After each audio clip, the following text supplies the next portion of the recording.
What's going on, guys? Welcome back to Built from the Bottom. This is part 3 of my dream warehouse build, and if you guys enjoy the warehouse build series, please go give it a like. It's a little bit not doing the best with the YouTube algorithm, but inside right now the floors have just cured, so we're about to put a protective top coat on it, and let's get inside and check it out. It looks absolutely sweet. I was really worried about the parts where the product got soaked up and there wasn't any base, but it ended up looking really good. This was like the worst area.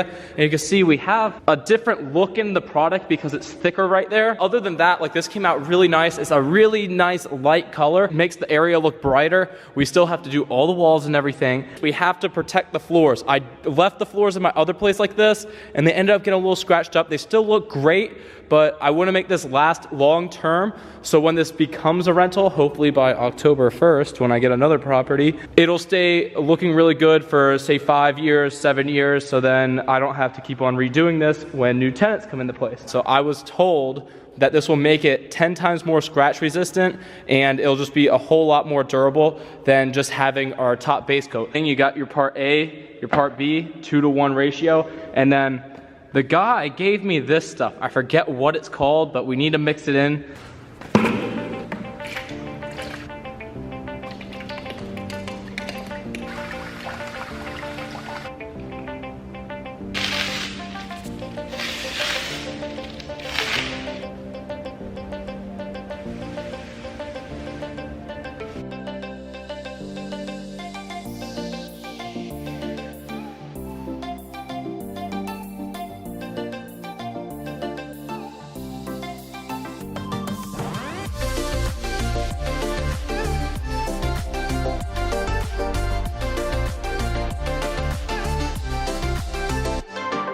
It is fuming in here. I'm gonna head out of here. I'll come back in a couple of hours. We have a nice texture here on the floor. It's now dry, so we need to go move stuff into this unit and go pick up some lumber. We got 40 pieces of 2x4 by 10 foot, and then I haven't shown anyone really the inside in here yet because I had to move everything inside of here.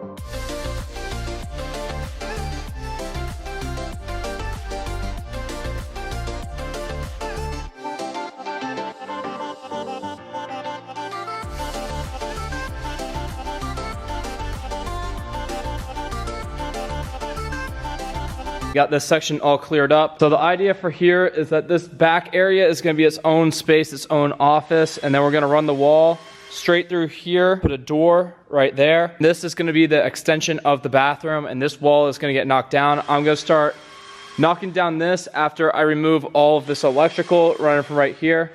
And then we're putting a wall right now. This is gonna be the first wall that gets built.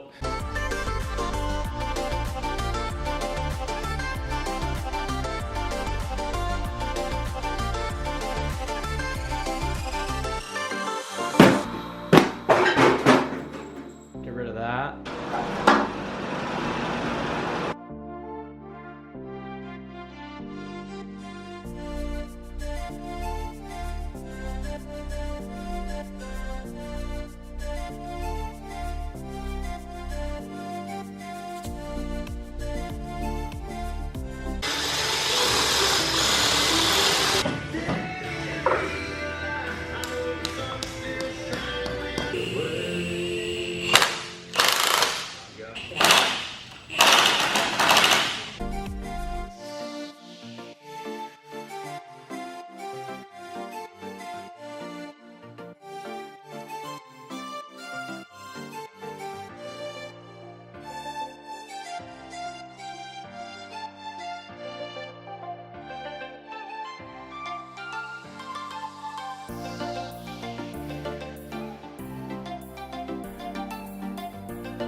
We got the exterior walls all built out. I still have to do a header above the door, but I don't know if I'm gonna go with an 80-inch door or a 96-inch door. So I'm gonna run a wall here, a wall here. We're gonna take out that right there. This is gonna be the extension to the bathroom. The idea right now that I'm seeing is with the way the plumbing is, it's gonna make a lot of sense to run this up and over, and then I'm gonna put like a little walk-in shower. This is like a drain.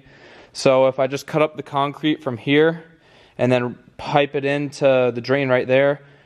We should be good. Also, I'm gonna run a 2x8 all the way around the exterior of this, and then so we're gonna do two 2x8s, clamp them together on this wall, lag it into the wall, and then I'm gonna run 16 inches apart, 2x8s going that way.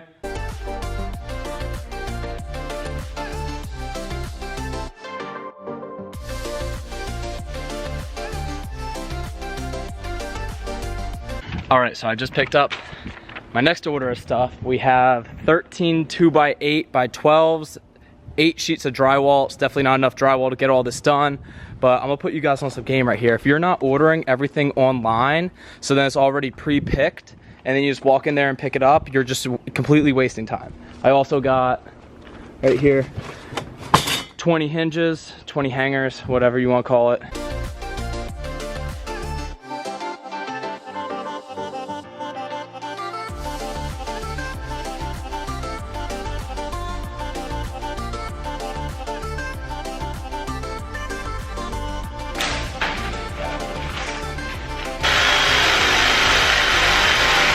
All right, guys, we're back here. It's another day. I didn't get the camera out for putting this wall up because it's just getting really late. I also got this header plate up. We're gonna run the trusses or the rafters today, and we gotta just put the hangers up. But before we can do that, I have to lag this whole plate into the wall.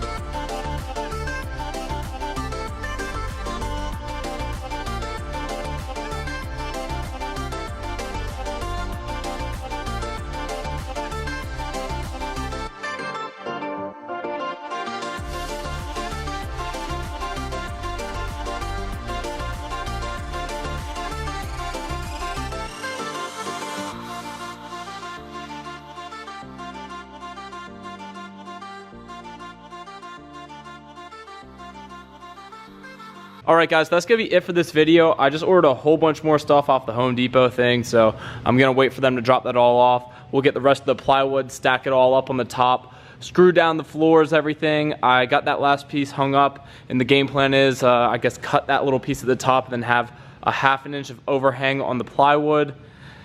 And yeah, that's about what's going on right now. I still have to, you know, put all the proper amount of screws and all these pieces of drywall. It really firmed up the structure though once I got to hanging that stuff. And now I'll catch you guys for part 4. I feel like we got quite a bit done in this video. This is the bike right here. So I personally don't want to think it's blown up, to be honest, because like throwing the FI code, we'll talk about it a little bit, but there was one downside to this deal. I ended up getting it for